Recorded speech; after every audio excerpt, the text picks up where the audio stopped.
term BC and AD, that is before Christ and Anno Domini. But now we have come up with another definition, that is BG and AG.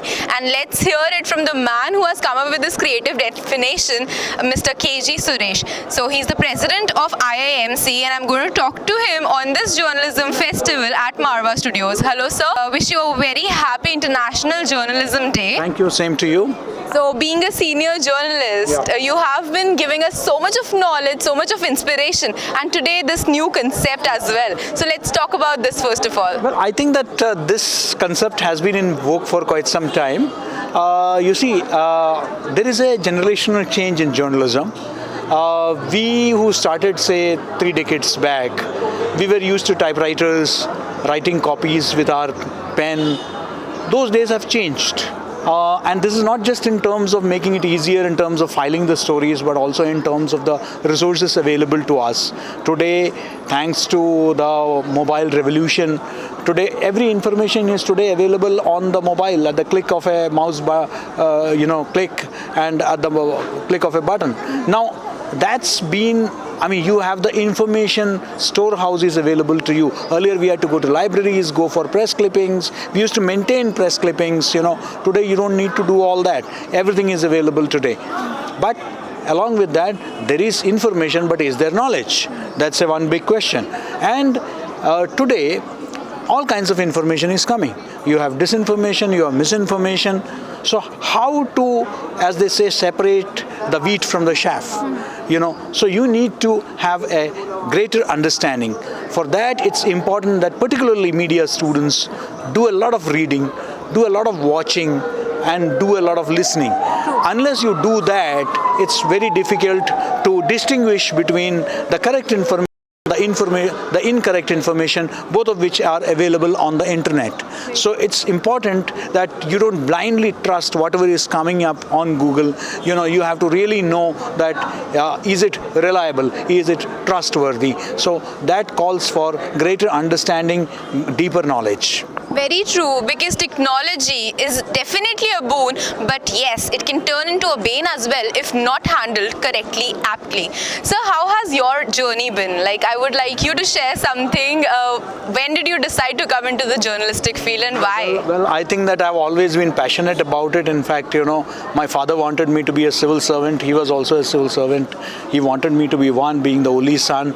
But I even went for a government job for a couple of years, but I was not comfortable. I wanted to be a journalist, and I'm really glad that I got a good break with a small magazine in Delhi, and from there I went to agency journalism. I worked with Asia's premier news agency, the Press Trust of India, for over a decade. Then I shifted to electronic media, I shifted to web. So I have a cross-media experience. I've also seen the other side of media, that's corporate communication.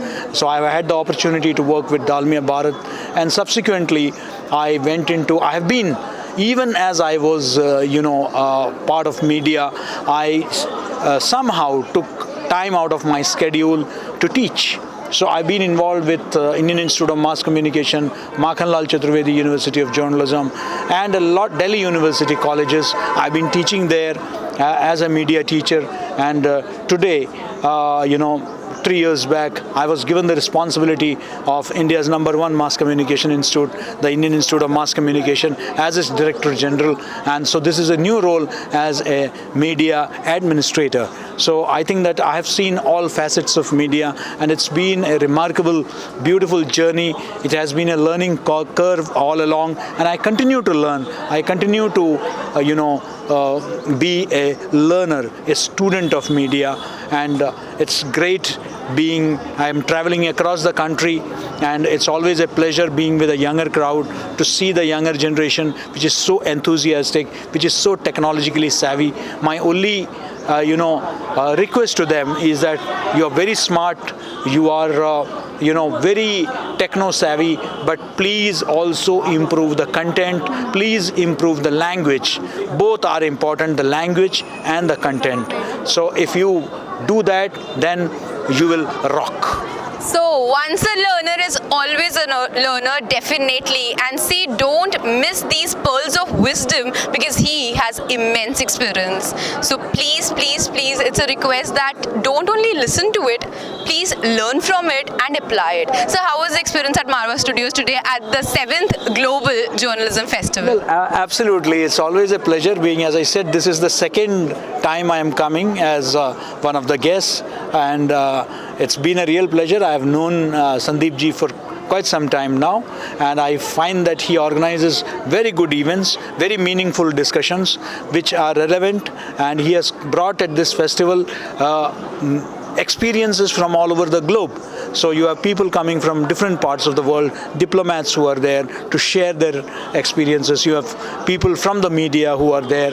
You know, there's a woman journalist who is there to share her perspective also. So I think it's overall a very interesting, educative, informative event, and I'm sure not only students at Marwah but also other institutes will find it very useful. Definitely. It's a pleasure to host you here, and thanks for coming to the 7th Global Festival of Journalism. Thank you. So guys, do you realize that the best kind of learning is that is beyond those four walls, and that is why we get you with top-notch experienced people from the field. That's all for today in Global Journalism Festival. I, Shreeya Katyal, sign off for the day, but I'll be back with another eminent celebrity guest for you. Till then, you keep watching MSTV Har Pal Aapke Saath, and don't forget to stay connected.